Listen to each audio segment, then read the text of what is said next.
Hello. I hope you can understand me. I hope you can understand me now. I didn't prepare any intervention or speech. I'm just interested in the topic. And I had the opportunity to visit many of these countries in the past. And I'm very well aware about the situation and also the threat.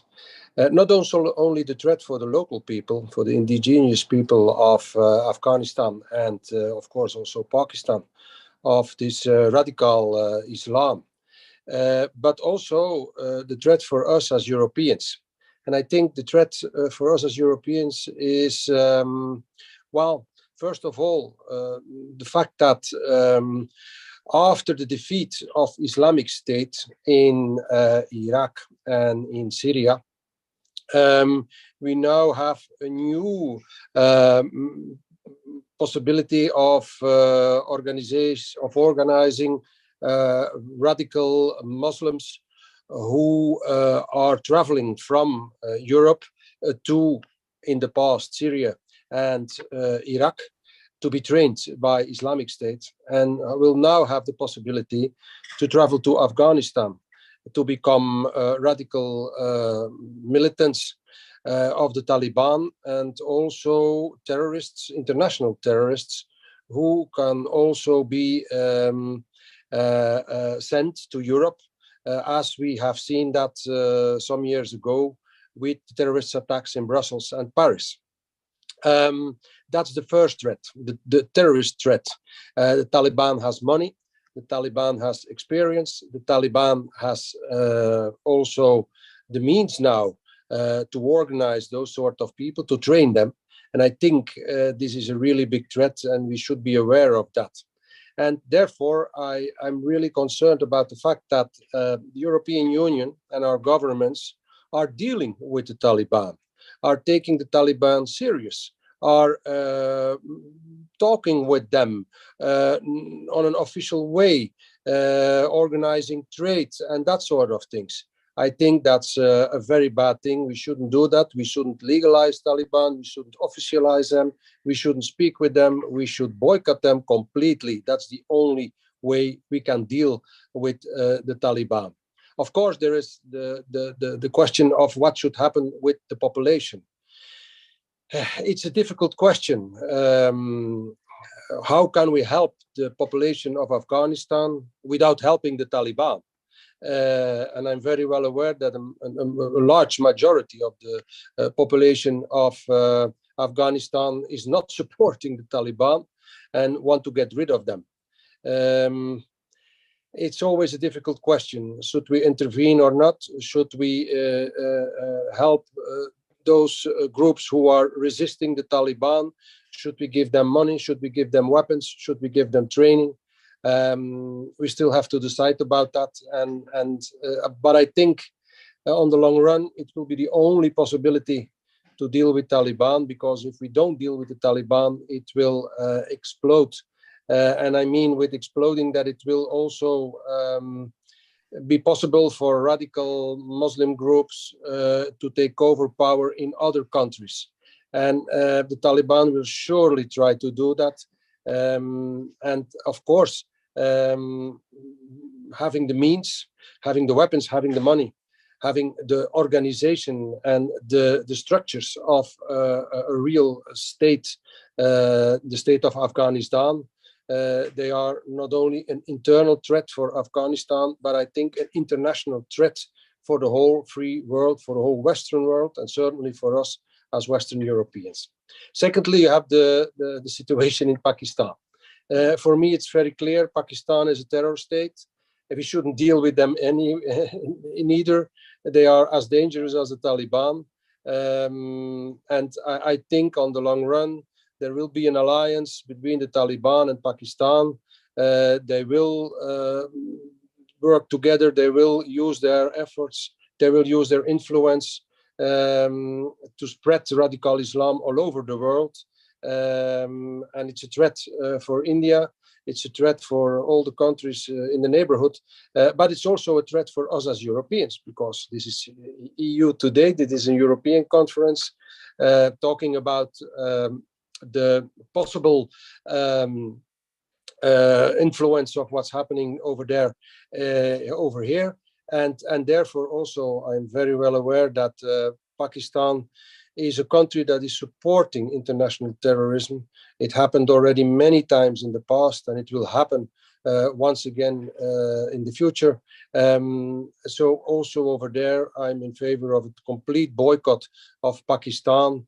Don't treat them as a normal state. They are and will always be a terror state who is involved in international terrorism and who is helping international terrorism to destabilize non-Islamic, non-radical Islamic countries. And therefore, I think, and I heard the lady who said that people who are critical about Islam in Europe are always treated as being racist, Islamophobia, and so on and so on. This is a typical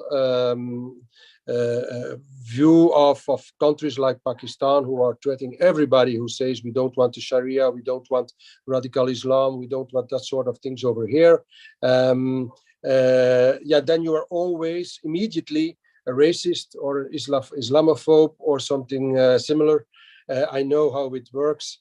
It's very easy if you put the label Islamophobe or racist on somebody. You don't have to talk with him anymore. The discussion is closed. It's very easy in politics to do it this way. But I'm aware of the fact that also in Europe people are concerned about what's happening over there, because their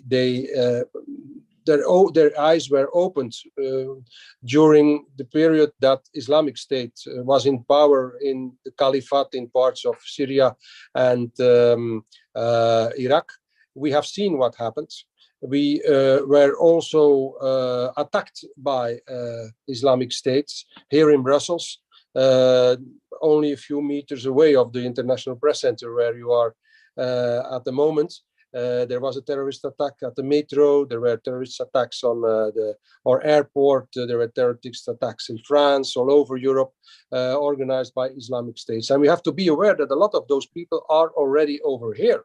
There's not only the radicalization of youngsters who became Islamic by conversion, but there are a lot of Pakistanis over here. There are a small amount of Afghanistan people who are sympathizing with the Taliban. Let that be clear. Not the political refugees who came over here in search of protection. We respect them, and we are supporting them. But there are also people who infiltrate into our society. We've seen that with Islamic State, and it will happen again with the Taliban. Maybe they are here already. Our securities forces are telling us in Parliament that we have to be aware and that some of those groups are trying to infiltrate, to commit suicide bombing attacks, to commit terrorist attacks over here in Europe. And with the help of an official government, a Taliban government in Afghanistan, and with the help of a terror state in Pakistan, it will be much easier for them to organize, to be funded, to commit this sort of terrorist attack. So, for me, as a conclusion, it's very simple. First of all, we have the threat of mass immigration once again, because a lot of refugees will come to Europe. They'll seek a better future for themselves and their families here in Europe. They are fleeing from Afghanistan. They are fleeing like they did from Iraq and Syria. And I'm afraid of a third refugee crisis in Europe once again. That's first thing. And the second thing is that we are also afraid, and are very well aware, that the takeover of power in Afghanistan with the help of Pakistan and the installation of a Taliban government is a real big threat, a security threat a military threat and terrorist threat for us as Europeans. So we are with those people who are resisting. We are with all of you who are fighting against Taliban and against the terror state of Pakistan. Let that be clear. Thank you very much.